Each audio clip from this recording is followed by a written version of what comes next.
बिस्मिल्लाहिर्रहमानिर्रहीम। मां सलाहुद्दीन नवानी Syria Sindhi thoughts class 7th जी मैथमेटिक्स जो सिलसिलो जारी आहे। यूनिट नंबर 8 आहे असांजो अलजेब्रिक एक्सप्रेशंस। क्लास 6 जे अंदर भी असां अलजेब्रा खे पढ़ियोसीं। डेफिनेटली ही क्लास 7th आहे त असांजी एडवांस हूंदी अलजेब्रा।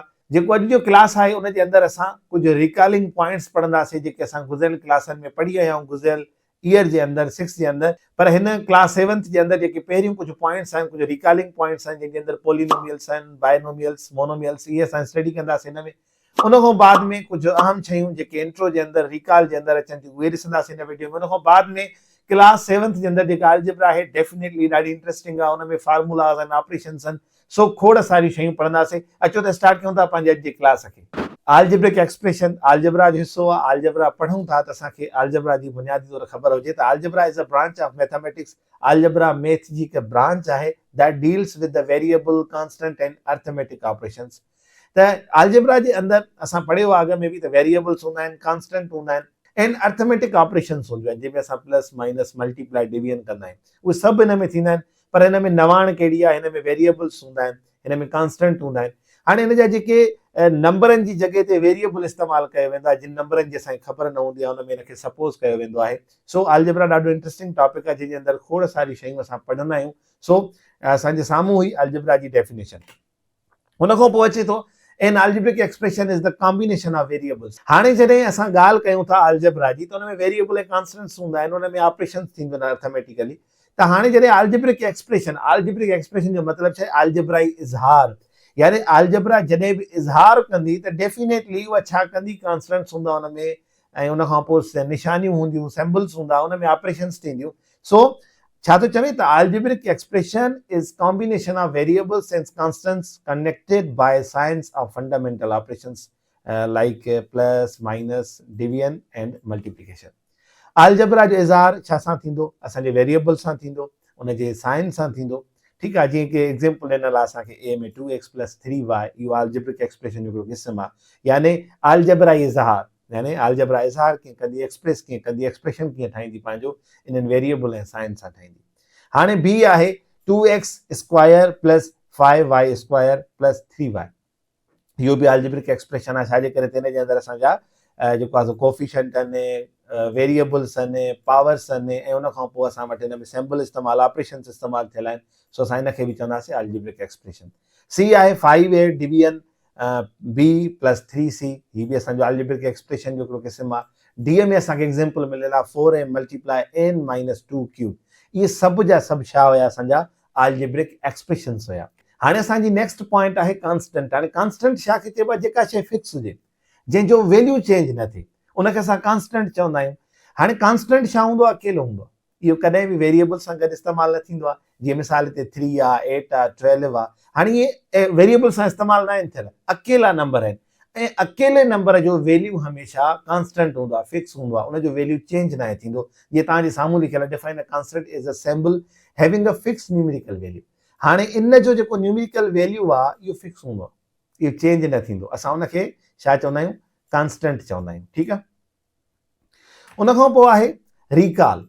रिकॉल मतिलबु रिवाइंड कयो पोयनि टॉपिक्स खे त वेरिएबल। हाणे variable as a quantity which can take various numerical values. हाणे जॾहिं कांस्टेंट अचे थो त हुनजो फिक्स वैल्यू आहे, उनजे नेक्स्ट उनजे अपोज़िट में छा आहे? असांजो वेरिएबल। इन जो वैल्यू चेंज थींदो रहंदो आहे छो त वेरिएबल आहे। वेरिएबल जी लफ़्ज़ी माना इहा वेरी करणु, चेंज थियणु। ठीकु आहे।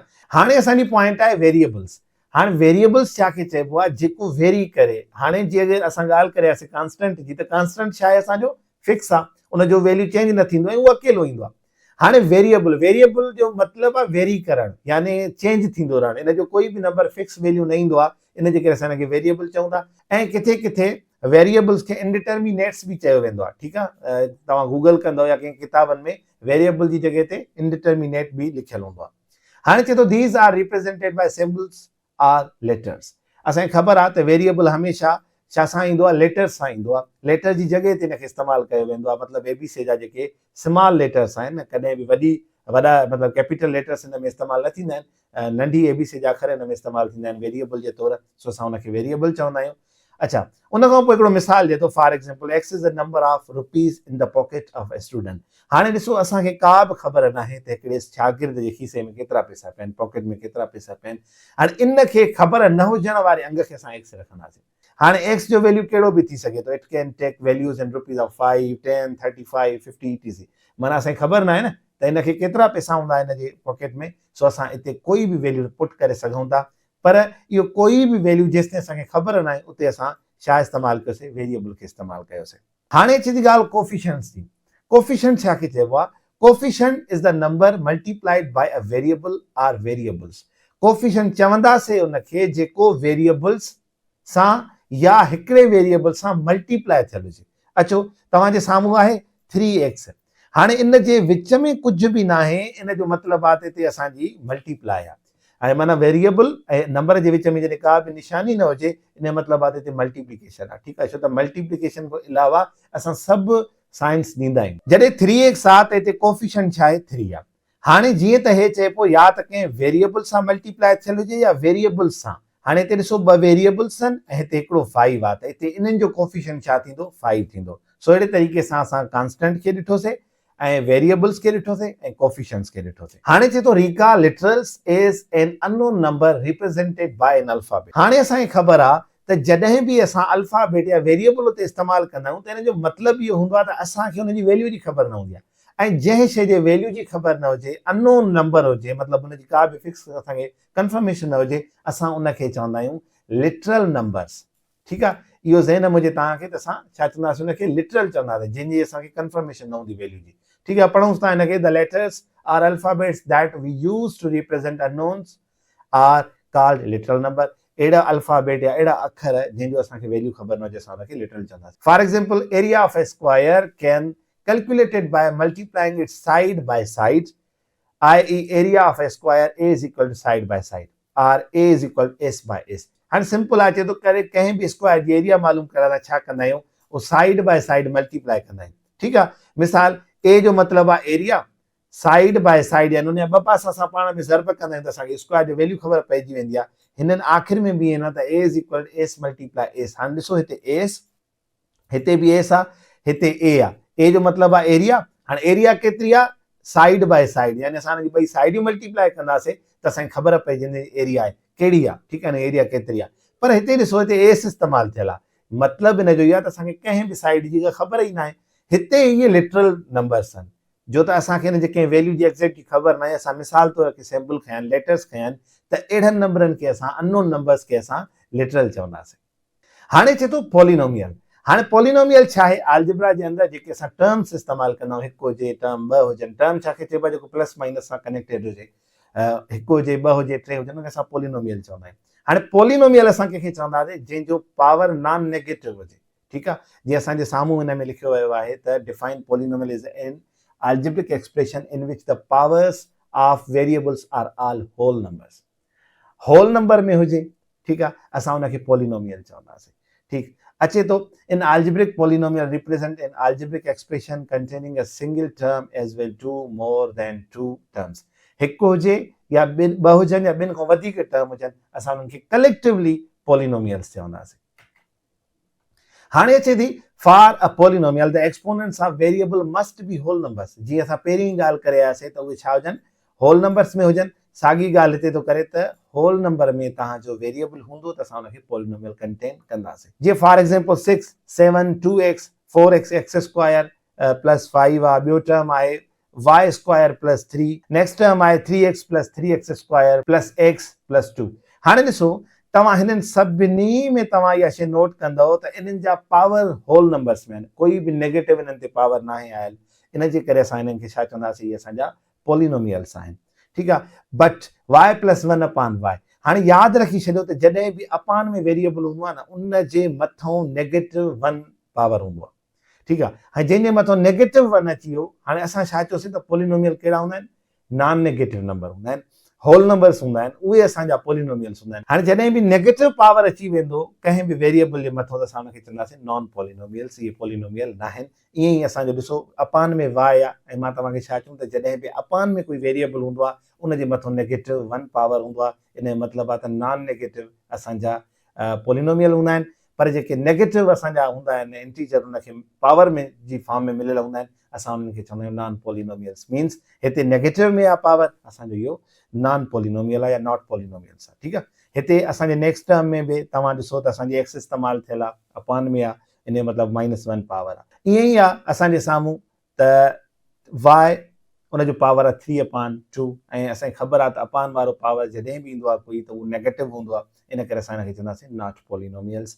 सो सिंपली अगरि असां ॻाल्हि कयूं त पॉलिनोमियल होल नंबर हूंदा आहिनि या ईअं चऊं त नॉन नेगेटिव नंबर हूंदा आहिनि जेके नेगेटिव नंबर कॾहिं बि अची वियो उनजे कंहिं बि टर्म जे मथां त उहे पॉलिनोमियल काउंट न थींदा। नेक्स्ट जेका असां पॉइंट हिन में ॾिसंदासीं उहा आहे त असां पॉलिनोमियल जा क़िस्म पढ़ंदासीं। हाणे पॉलिनोमियल त असांखे जॻह ते क्लियर करे वियासीं त पॉलिनोमियल छा हूंदो आहे, हुन में टर्म्स हूंदा आहिनि 1 2 3 या जेतिरा बि हुन में टर्म्स हूंदा असां सॼे खे कलेक्टिवली अगरि चऊं त पॉलिनोमियल चवंदासीं ठीकु आहे या पॉलिनोमियल चवंदासीं घणा रखूं था। पर हिन जे अंदरि क़िस्म आहिनि पॉलिनोमियल जा उहे असां पढ़ंदासीं। जीअं पहिरियों आहे मोनोमियल। हाणे मोनोमियल कंहिंखे चवंदासीं अहिड़ो जेको सिंगल टर्म वारो एक्सप्रेशन हुजे। हाणे सिंगल टर्म कीअं मिसाल ते 2 आहे 3x आहे 4ab आहे। हाणे इहे छा आहिनि सिंगल टर्म आहिनि ऐं असांखे ख़बर आहे त जॾहिं कोई बि एक्सप्रेशन अकेलो टर्म हुजे असां हुनखे चवंदासीं मोनोमियल। ऐं मोनोमियल छा आहे पॉलिनोमियल जो क़िस्म आहे। उन खां पोइ आहे बायनोमियल। हाणे बाय जी मीन्स आहे 2। हाणे बायनोमियल जो मतिलबु छा आहे जंहिंजे अंदरि 2 टर्म्स हुजनि ठीकु आहे। ऐं टर्म असां कंहिंखे काउंट कंदा आहियूं जंहिंजे विच ते या त प्लस हुजे या त माइनस हुजे ठीकु आहे। त हिते हिकिड़ो हे टर्म आहे हिकिड़ो हे टर्म हिते इस्तेमालु थियल आहे हिकिड़ो हे टर्म हिते इस्तेमालु थियल आहे ठीकु आहे। इहे बायनोमियल आहिनि 2 टर्म आहिनि 2 टर्म्स इस्तेमालु थियल आहिनि ऐं असां छा ॾिठोसीं त जेके बायनोमियल हूंदा उहे 2 टर्म्स हूंदा। हाणे ट्राइनोमियल आहे। पहिरियों असांजो mono means 1 bi means 2 tri means 3। हाणे ट्राइनोमियल जो मतिलबु छा आहे त हिन जे अंदरि 3 असांजा टर्म्स हूंदा। तव्हांजे साम्हूं आहे a³ + 2a - b। इहे 3 टर्म असांजे हिकिड़े जे अंदरि आहिनि त हिनखे असां पॉलिनोमियल जो कहिड़ो क़िस्म चवंदासीं ट्राइनोमियल चवंदासीं।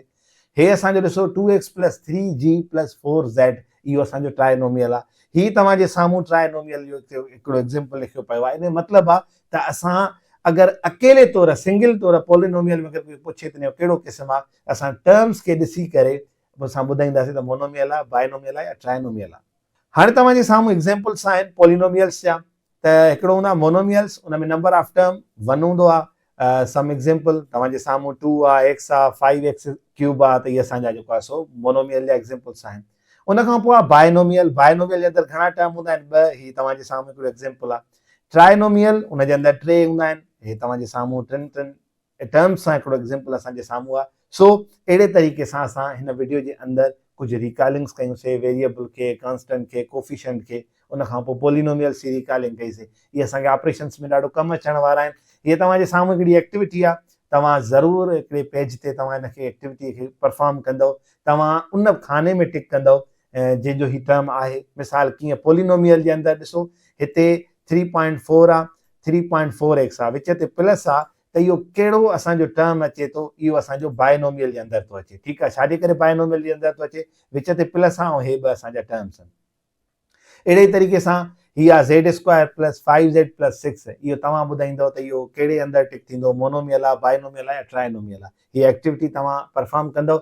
उमेद आहे त अॼु जो क्लास तव्हांखे सम्झ में आयो। इंशाल्लाह ईंदड़ वीडियो जे अंदरि असां ऑपरेशन्स खे डिस्कस कंदासीं ऐं कोशिशि हूंदी त तव्हांजा जेके बुक जे अंदरि पॉइंट बाय पॉइंट कॉन्सेप्ट्स आहिनि उहे क्लियर कराइजनि। वरी मिलंदासीं नई क्लास में। तेसिताईं गॾिजो सिंधी थॉट्स सां। अस्सलाम वालेकुम वरहमतुल्लाह।